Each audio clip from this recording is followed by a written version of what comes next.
আজ 10ই আগস্ট সোমবার আবহাওয়া দপ্তরের গুরুত্বপূর্ণ আপডেট। দক্ষিণবঙ্গের সকালের দিকে আকাশ পরিষ্কার বা অধিকাংশ মেঘলা থাকলেও বেলা বাড়ার সাথে সাথে বিকালের দিক থেকে বিক্ষিপ্ত বজ্রসহ হালকা থেকে মাঝারি বৃষ্টি হওয়ার সম্ভাবনা রয়েছে।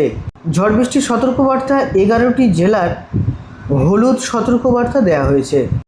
দক্ষিণবঙ্গ, উত্তর দক্ষিণ 24 পরগনা, পূর্ব মেদিনীপুর, পশ্চিম মেদিনীপুর, ঝাড়গ্রাম, বাঁকুড়া, হাওড়া এবং পুরুলিয়া, এবং উত্তরবঙ্গের মালদা, উত্তর দিনাজপুর এবং দক্ষিণ দিনাজপুর এই সব জেলাগুলিতে বজ্রসহ বৃষ্টিপাতের পাশাপাশি 30 থেকে 40 কিলোমিটার গতিবেগে দমকা বাতাসও বইতে পারে। উত্তরবঙ্গের এবং সংলগ্ন বাংলাদেশ, পশ্চিমবাংলার উপকূলে একটি ঘূর্ণাবর্ত সংকৃত হয়েছে। এর প্রভাবে আগামী 13ই আগস্ট নাগাদ বঙ্গোপসাগরে একটি পূর্ব নিম্নচাপ তৈরি হয়েছে। এর ফলে বুধবার থেকে রাজ্যের বৃষ্টির পরিমাণ আরও বাড়বে বলে আবহাওয়া দপ্তর জানিয়েছে। আজ সপ্তাহের শুরু দক্ষিণবঙ্গের আকাশে মেঘরোধের লুকোচুরি। সকালের দিকে আকাশ কিছুটা শান্ত হলেও বিকালের দিক থেকে বদলে যাবে, তার দৃশ্য একেবারে পাল্টে যাবে। আবহাওয়া দপ্তরের সূত্রের খবরে বঙ্গোপসাগরে দানা বেঁধেছে নতুন ঘূর্ণিবর্তন। এই বঙ্গোপসাগরের পশ্চিম ও বাংলাদেশ উপকূলীয় জেলার এই মুহূর্তে মৌসুমি জলবায়ু বাষ্প প্রচালিত রয়েছে। ঘূর্ণাবর্তন আগামী 13ই আগস্ট নাগাদ এটা শক্তিশালী নিম্নচাপে পরিণত হতে চলেছে। আবহাওয়া দপ্তরের মোট 11টি জেলায় সতর্কতা বার্তা জারি করা হয়েছে।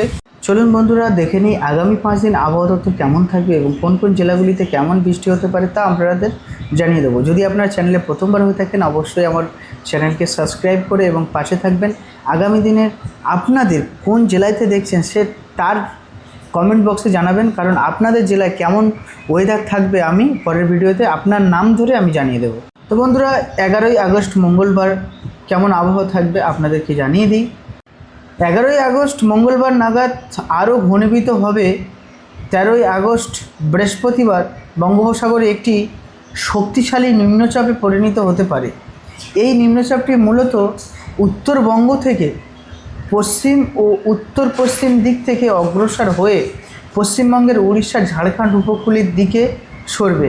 ঝড় জোরে বুধবার থেকে বঙ্গোপসাগর উপকূলে ও সংক্রান্ত বৃষ্টির গতি বাড়বে। এখন আমরা জেনে নেব আগামী 5 দিন কোন টাইমে বৃষ্টি হতে পারে বেশি।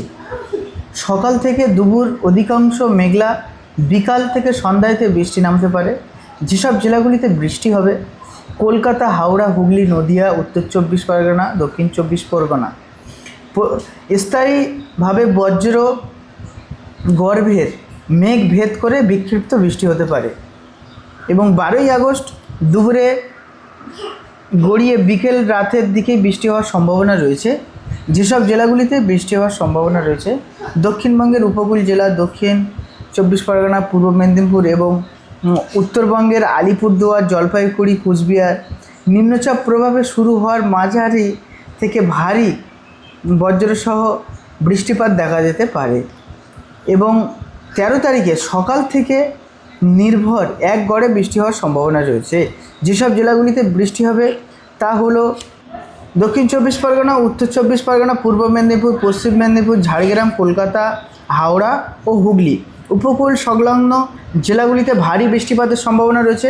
14ই আগস্ট রাত থেকে সকাল পর্যন্ত ভারী বৃষ্টি হওয়ার সম্ভাবনা রয়েছে। পশ্চিমবঙ্গের জেলাগুলিতে ঝাড়গ্রাম, বাঁকুড়া, পুরুলিয়া, পশ্চিম বর্ধমান এবং উত্তরবঙ্গের একাধিক জেলাগুলিতে বৃষ্টি হওয়ার সম্ভাবনা রয়েছে।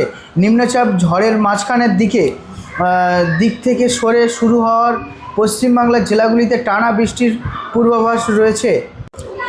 তাই চলিত সপ্তাহে 13 থেকে 14 তারিখ উপকূল এবং পশ্চিমবঙ্গের জেলাগুলিতে বাড়ির সতর্কতা অবলম্বন ও পরামর্শের দিক থেকে আবহাওয়া অফিস আবহাওয়ার প্রতি মুহূর্ত আপডেট আপনাদের পেতে আমাদের এই চ্যানেলটিকে অবশ্যই সাবস্ক্রাইব করবেন এবং পাশে থাকবেন।